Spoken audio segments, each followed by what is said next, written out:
안녕하십니까. 인문학연구소 인현입니다. 이번 시간에는 라이벌 대 라이벌 17번째 독일을 대표하는 자동차 브랜드 벤츠, BMW, 아우디에 대한 이야기를 해보려고 합니다. 17번째 컨텐츠 프리미엄 자동차는 나야 나, 벤츠, BMW 그리고 아우디.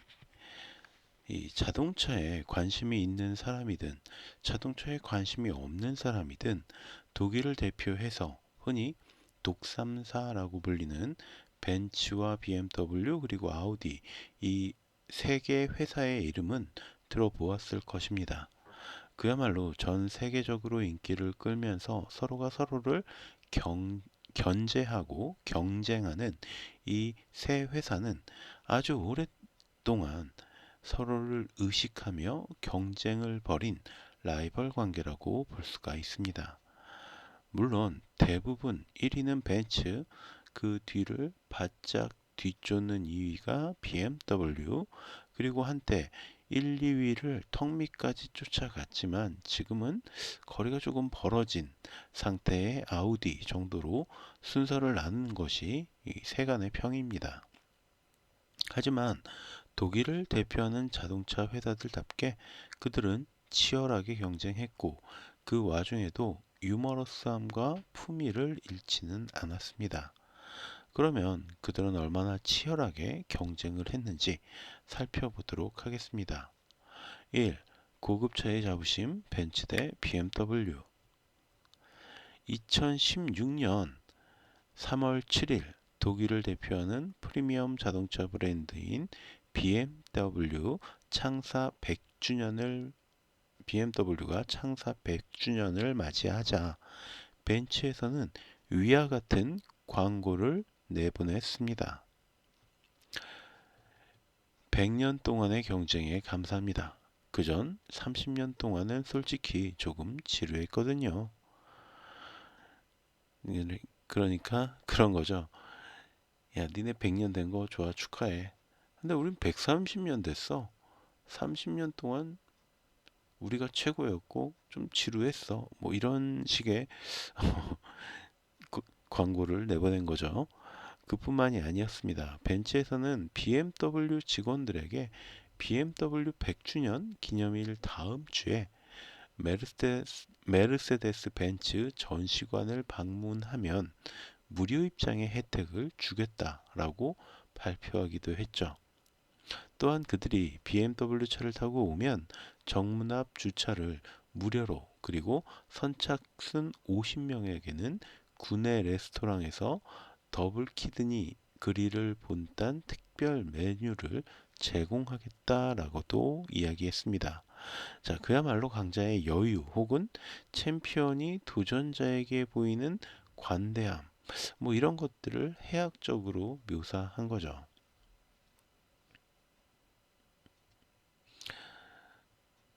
1890년 다임러가 설립한 이 다임러와 1883년에 K 벤츠가 설립한 벤츠가 1926년에 합병해서 세운 회사가 바로 메르세데스 벤츠입니다. 합병 이후에 생산된 모든 자동차는 메르세데스 벤츠 브랜드로 판매가 되었고 2차 세계대전 당시에 항공기, 전차, 잠수함 엔진을 비롯해 독일군 무기 부품을 생산하며 영향력과 기술력을 키워갔죠. 1936년 세계 최초로 디젤 자동차로 메르세데스 260D 모델을 만들어내기도 했습니다. 그리고 1950년대부터 1965년까지 자동차 및 자동차 부품 업체를 흡수, 합병하거나 매각하면서 규모를 키워갔고 1970년대에서 1980년대 승용차 생산 거점을 미국, 남미, 남아프리카 공화국 등 여러 지역으로 확대하면서 점차 전 세계인이 사랑하는 프리미엄 자동차 브랜드의 이미지를 쌓아갑니다. 항공기 엔진을 만들던 BMW는 모터사이클을 개발하고 판매하면서 당시 최고의 모터사이클 회사로 인정을 받습니다.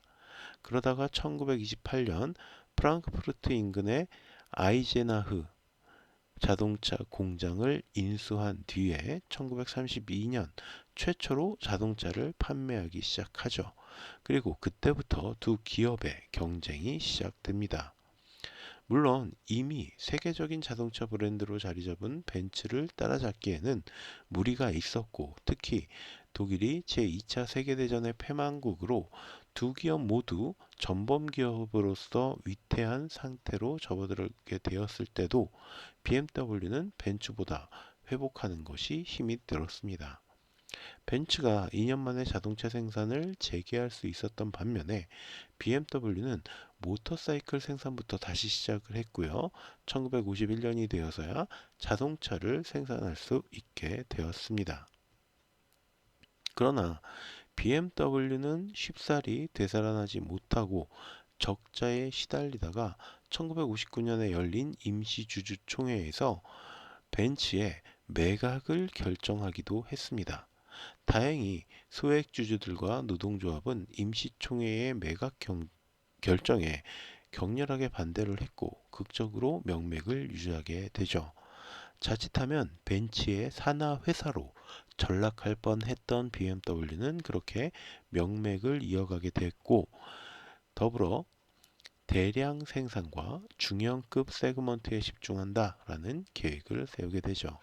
그리고 1961년 출시한 준준형 세단 1500이 큰 인기를 끌면서 성공을 하자 후속 모델인 1800, 2000 등을 줄줄이 출시하면서 그 인기를 이어나갔고, 그 덕분에 민행 공장에서도 주문 물량을 다 소화할 수가 없어서 란츠후트 공장, 딩골핑 공장 등을 확장해 나가며 명실상부한 벤츠의 대항마로서 자리를 차지하게 됩니다. 너무나도 당연히 두 회사는 서로 견제하고 갈등하고 협력하면서 발전을 해 나갔고, 덕분에 서로를 디스하는 광고 전쟁을 치르기도 합니다. 가장 대표적인 것이 위에서 소개했던 BMW 100주년에 대한 벤츠의 광고였지만 그전에도 비슷한 상황은 많이 발생했었습니다. 2002년 BMW는 자신들의 자동차를 싣고 가는 벤츠 트럭 사진을 올리면서 메르세데스 벤츠도 운전의 즐거움을 전달할 수 있다라는 광고를 싣게 됩니다. 즉 자동차를 운전하는 즐거움을 벤츠로는 느낄 수 없고 BMW만이 줄 수 있다라는 것이었죠. 그러자 벤츠는 오히려 우리가 없으면 운전의 즐거움도 전하지 못하는 BMW라고 하면서 상용 트럭을 생산하는 라인이 없는 BMW를 저격합니다. 이후엔 다시 BMW가 표범 무늬를 칠한 자신들의 X5로 얼룩말 무늬를 칠한 벤츠의 ML 클래스를 뒤쫓는 광고를 선보이면서 벤츠를 자극하기도 했죠. 그러나 2016년 BMW 100주년 광고 이후로 두 업체는 지금은 잠잠합니다. 이제는 서로를 의식하지 않아도 괜찮은 단계에 이르렀기 때문일까요? 아무튼 두 회사의 경쟁이 자동차 산업 전반에 긍정적인 영향을 끼쳤다라는 사실 자체는 부정할 수가 없습니다. 2. 나도 독일산 프리미엄 브랜드 아우디의 참전. 벤츠의 엔지니어였던 아우구스트 호르히는 1899년 자신의 회사 호르히를 세웁니다. 그러나 모터스포츠에 너무 열중한 나머지 자신의 회사에서 쫓겨나게 되었고 1910년 아우디를 설립하면서 고급 세단 개발에 집중하기 시작합니다. 그러나 1932년 발생한 대공황에 회사가 휘청거리자 자신이 세웠다가 쫓겨난 호르이, 당시 아우디의 지분을 많이 보유하고 있던 데카베 그리고 반더러 이 세 개의 회사와 합병을 하면서 오토 유니언 도이칠랜드 잉골슈타드, 즉 현재의 아우디를 탄생시키는데, 아우디의 상징인 이 네 개의 원이 바로 이 각각의 회사들을 상징합니다. 그러니까 호르히, 그 다음에 아우디, 그리고 데카베, 반더러, 이렇게 세 개의 회사가 합쳐진 게 바로 아우디라는 거죠. 1930년대에 아우디는 벤츠와 더불어 레이싱 타이틀을 놓고 경쟁하는 기술력 있는 회사였습니다. 특히 당시 아우디는 나치의 전폭적인 지원을 받게 되었는데 역사상 가장 빠른 자동차의 타이틀을 놓고 이 엎치락 뒤치락 하면서 오랫동안 벤츠와 경쟁을 합니다. 그러나 제2차 세계대전 이후에 벤츠나 BMW와 같이 수용소의 노동자들을 강제 노역에 동원한 사실이 밝혀지면서 전범 기업으로 낙인이 찍혔고, 독일 분단 당시에도 아우디의 대부분 공장이 동독에 있었기 때문에 1949년 바이에른주 잉골슈타드로 본사와 생산 시설을 이전할 때까지 매우 어려운 시기를 보내게 됩니다. 그러나 이후에도 아우디의 부진이 계속 이어졌고 결국 1958년 벤츠에 인수당하면서 자회사로 넘어가게 됩니다. 아우디의 레이싱 기술을 욕심냈었던 벤츠였지만 전쟁 동안 기술력이 많이 떨어진 아우디는 큰 흥미를 끌 수가 없었고요. 벤츠는 6년 만인 1964년 폭스바겐의 아우디를 매각합니다. 대중차, 서민차의 이미지가 강했던 폭스바겐은 아우디를 자신들의 프리미엄 브랜드화 시키는 전략을 세우게 됩니다. 토요타의 렉서스, 포드의 링컨, 현대의 제네시스와 같은 개념을 시행한 거죠. 그때 벌써 1960년대. 그러나 사람들의 인식은 물론이고 아우디의 기술력도 프리미엄 브랜드로 인정받기는 힘이 들었습니다. 1980년대까지도 잦은 고장과 급발진 사건 등으로 외면을 받았던 아우디는 1990년대에 들어서야 알루미늄 합금 바디에 A8을 출시하면서 조금씩 인정받기 시작을 했고, 2000년대에 들어서면서 A4, A6, A8의 우수한 품질력과 상품성을 인정받아서 미국, 러시아, 우리나라 등에서 프리미엄 브랜드로 포지셔닝 하는데 성공을 합니다. 특히 1980년대에 이미 폭스바겐이 중국에 진출을 하면서 아우디 역시 마땅한 자동차 회사가 없었던 중국에 관용 자동차를 싹쓸이 했고, 덕분에 중국에서의 판매량이 아직도 꽤 높은 편이라고 합니다. 그리고 2000년대에 들어서면서 본격적으로 프리미엄 브랜드 2위인 BMW를 겨냥한 디스전을 펼치면서 자신들의 입지를 높이기 위해서 노력했죠.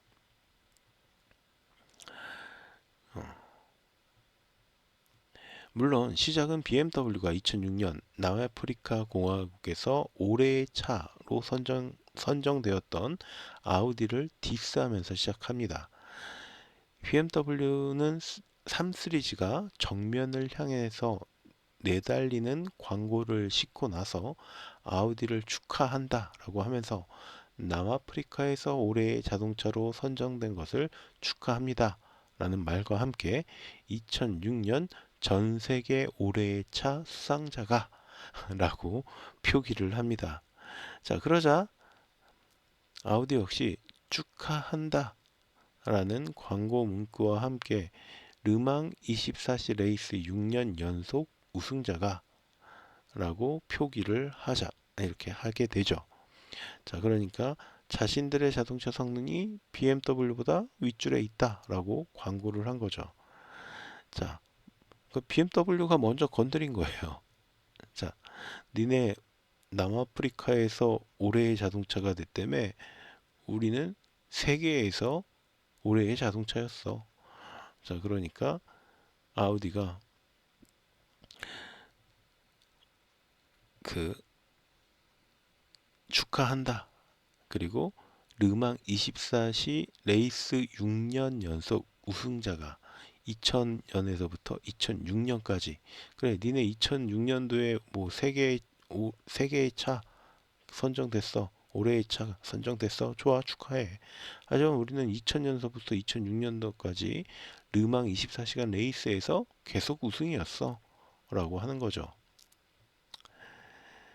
재미있는 것은 여기에 일본 자동차인 스바루가 끼어들어서 뷰티 대회에서 우승한 BMW와 아우디를 축하한다 라고 하면서 2006년 올해의 엔진 수상자가 라면서 광고를 내보냈다 라는 점입니다. 그러니까 자동차는 엔진 성능으로 승부해야 한다 라고 일침을 가했던 거죠. 3. 우리나라의 자동차 업계의 디스전. 지금은 사라졌지만 사실 우리나라의 고급차를 대표하는 자동차는 아주 옛날에는 대우차였습니다. 65년에 설립된 신진 자동차 공업이 도요타와 제휴를 통해서 퍼블리카, 코로나, 크라운 등을 생산했고요.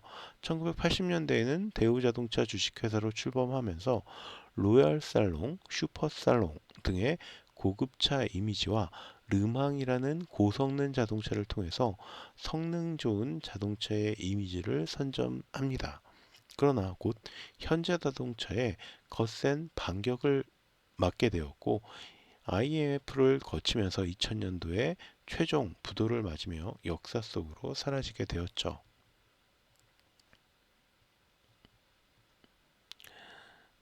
현대에서 스쿠프도 있었고 대우에서는 르망 같은 게 있었죠. 이 두 회사의 디스전은 1990년 현대에서 스쿠프를 출시하면서 시작이 됩니다. 자, 이제 스쿠프를 능가하려면 날개를 달지 않으면 안 된다라는 카피를 스쿠프에 이제 현대자동차가 내세우자 대우에서는 3개월 뒤에 르망 임팩트를 출시하면서 르망이 날개를 달았다라고 응수를 합니다. 그리고 당시 90마력의 스쿠프를 디스하면서 120마력의 엔진을 얹은 르망을 돋보이도록 이제 나타낸 거죠. IMF와 함께 경제 침체기에도 두 회사의 디스전은 이어집니다. 대우는 티코의 가격 299만 원을 무기로 삼아서 같은 800cc라면 어떤 차를 타시겠습니까? 라면서 현대의 아토스 가격 498만 원을 디스합니다. 1991년부터 판매하던 티코는 1997년 아토스가 출시하면서 경차 세계의 독주가 위협을 당하게 되자 이런 광고를 내보내었던 거죠. 그리고 현대차가 반박하기도 전인 1998년 마티즈를 다시 출시했고 현대는 그러자 마티즈를 겨냥한 광고를 내보냅니다. 마티즈가 출시되면서 과거 티코의 명성을 되찾으면서 이 대우가 경차 판매 1위에 올랐기 때문이죠. 자, 아토스는 4기통, 다른 경차는 3기통, 국내 경차 중 4기통 엔진은 아토스뿐. 이런 식으로 하는 거죠. 현대는 마티즈가 3기통이라는 사실에 착안을 해서 국내 경차 중에 4기통 엔진은 아토스뿐이다 라고 광고를 했고 이후 두 회사는 실린더의 개수, 출력에 대한 비교 등을 광고하면서 서로 경쟁을 했습니다.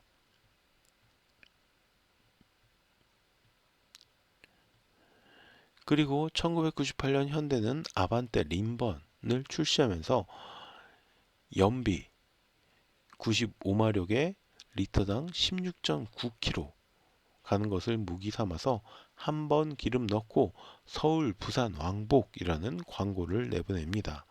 그러자 대우차는 비슷한 시기에 출시한 누비라 2를 광고하면서 107마력 리터당 16km의 성능을 무기로 내세우면서 서울, 부산, 누비라 2로 힘차게 왕복할 것인가?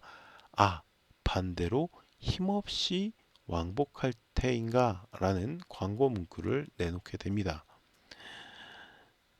그러니까 반대로 이게 아반떼로 힘없이 왕복할 때인가 요거를 약간 녹여낸 거죠. 물론 이후에는 공정거래위원회에서 개입을 해가지고 비방적인 광고는 멈추게 되었지만 광고를 보는 사람들 입장에서는 꽤나 즐거운 시간이었습니다.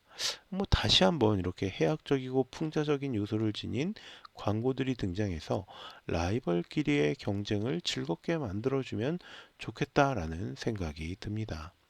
자, 오늘은 이렇게 자동차 업계의 라이벌전을 한번 살펴봤습니다. 독일의 벤츠, BMW, 아우디, 그리고 우리나라의 현대자동차와 대우자동차에 대한 내용을 여러분께 이렇게 들려드렸는데 어떻게 재밌게 감상하셨는지 모르겠습니다. 오늘 이야기는 여기서 마치도록 하고요. 저는 다음 시간에 또 다른 컨텐츠로 돌아오도록 하겠습니다.